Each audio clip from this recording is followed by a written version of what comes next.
Tildy. I'm the author of Power of the Boardroom, Redefining Life's Priorities. I love business.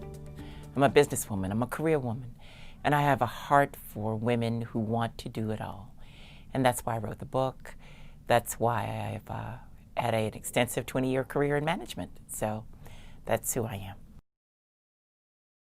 The proudest achievement for me is twofold. On the personal side, being married for 32 years, wonderful family. Children have grown up, married, and are doing a phenomenal job because of the sacrifices we made that we talk about in the book. And the power of the boardroom. I know my career has been amazing, but this is an extension of who I am. And the power of the boardroom, an amazing journey.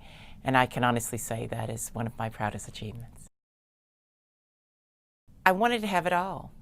And I wanted to find myself as I was doing it.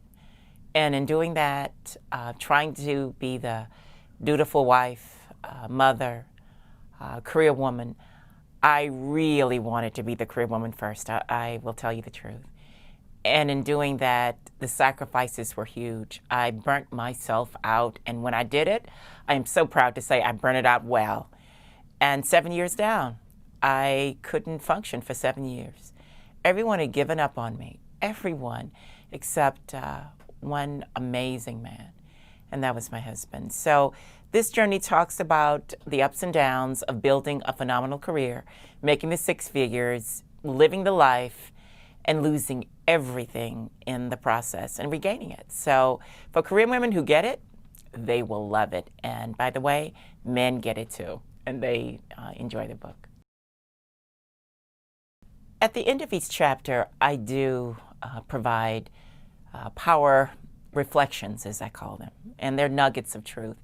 Now, this is definitely my memoir. It is not a how-to book. It is a spiritual journey because I had to dig so deep in order to survive. When we are in that survival mode, and all of us who are drivers, you know exactly what I'm talking about. When you get in that mode of survival, all rules go out the window, and you really have to look at who you are. What is your belief? I learned that faith, family, and career worked in unison, worked in concert. And I am proud to say I got it right. So I'm not bringing everyone to my faith, but I'm using my faith as a background for survival, for success. Do you know, ever since I was a little girl, I decided that I did not want to emulate one person. I wanted to emulate all the positive people who came in my life. So every time I found nuggets of positive affirmations in people that I admired, I would borrow it from them. Their handwriting style, their smile, their stance, their intellectual quips here and there. So I am a culmination of many, many years, I will not say my age, many, many years of positive affirmations and borrowing from some of the most brilliant women in our country. I want them to feel good in their own skin. They don't have to be a Rhonda. They don't have to be anybody else but them, because that is the treasure of which they own. And so often we give away our treasures because we really don't value the gift that we have right in the palm of our hands. So our faith, our family, our career, everything is an extension of the beauty that is within us and the power that we have. So that's what I want them to take away. I have the distinct pleasure in my family. My husband is very well-versed internationally, and we have so many different friends from different cultures, different backgrounds.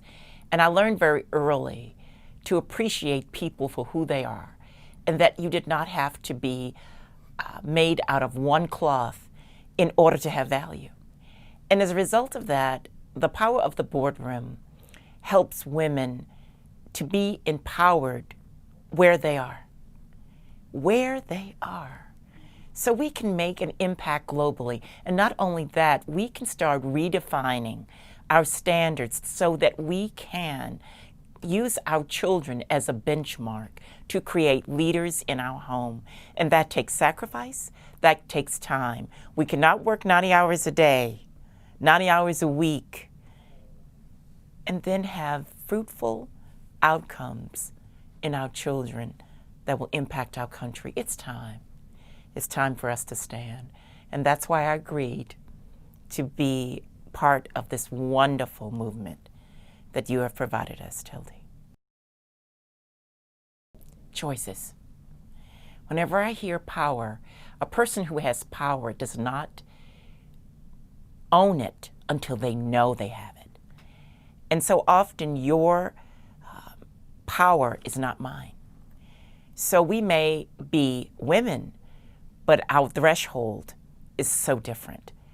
Our gifts and skills are so different. So being confident, to me, is power. So when you say the power of women, I think the confidence of women.